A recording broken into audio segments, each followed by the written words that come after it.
Teeth and digestion part 2. Digestion. Now, digestion of food takes place in the digestive system. Digestive system consists of mouth, esophagus, liver, stomach, pancreas, small intestine and large intestine and anus. Okay. So these are all the organs which are involved in the digestive system. First we will go to the mouth. Okay. The process of digestion begins in the mouth. Teeth breaks the food into smaller pieces, okay, by biting and cutting and chewing the food.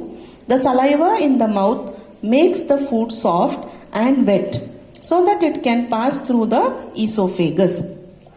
Okay, so in the mouth we have the teeth. So the function of the teeth is to bite the food, cut the food into pieces, and after chewing it becomes into a paste. Yes, now with the help of saliva. Saliva is nothing but it is the spit which comes in the mouth, and that will help the food to be into a paste. And then there is tongue. Yes, now tongue rolls the food.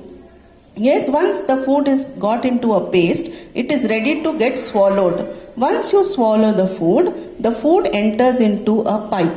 Yes, this is called as the food pipe or esophagus. Okay, it is pronounced as esophagus. Esophagus. Okay, another name for this is food pipe. Okay, so the food enters into the food pipe. Okay, then after entering into the food pipe, it goes into the stomach. Okay, now the stomach has acid and enzymes that break the food into soup-like paste. From here, the partially digested food goes into the small intestine. So in the stomach, we will have lot of acid which will break down the chewed food into more finer paste. Okay, with the help of the acid. Then after this is done by the stomach, then this food will go into the small intestine. Okay, now once it has gone to the small intestine, there are pancreas. You know, there is pancreas. Here you can see. Yes, this pancreas secrete digestive juices that help in the digestion of carbohydrates, proteins and fats. Okay, now which organ is helping to digest carbohydrate, proteins and fats? It is the pancreas. Okay, then we have the liver. Now this liver is the biggest organ of our body. Okay, so the liver secretes digestive juices that help to break down fats. Okay, always you should remember that liver helps to break down fats and pancreas helps to break down carbohydrate, proteins and fats. Okay, then next we will go to where is the food now? It is in the small intestine. The partially digested food that enters the small intestine from the stomach is mixed with the digestive juices, okay, secreted by the liver and the pancreas. Okay, the nutrients in food are then absorbed through the walls of the small intestine into the blood flowing. Okay, digestion of food completes here. Understood? Yes. Next, once the food's digestion is completed here, the undigested food which is not required by the body enters into the large intestine. Okay, large intestine. So undigested food enters into the large intestine, and from the small intestine the digested food has gone into the blood. Okay, so food that is not digested in small intestine passes into the large intestine. Here water is absorbed from the food and the undigested food form feces. Okay, you know what is feces? Feces is what? It is called as stool or number 2. Okay, in your word. Yes, that is called as feces. Yes, now this feces has to come out. Yes, it will come out through an organ which is known as anus. Okay, so anus is the opening from where the feces comes out. Healthy eating habits. Chew the food well. Do not talk while eating. Eat at a fixed time. Drink water 20 minutes after eating food. Do not exercise after eating. Do not overeat. Eat a balanced diet to stay healthy and strong. Drink 6 to 8 glasses of water every day. Include roughage in your diet. Eat one green or yellow vegetable every day.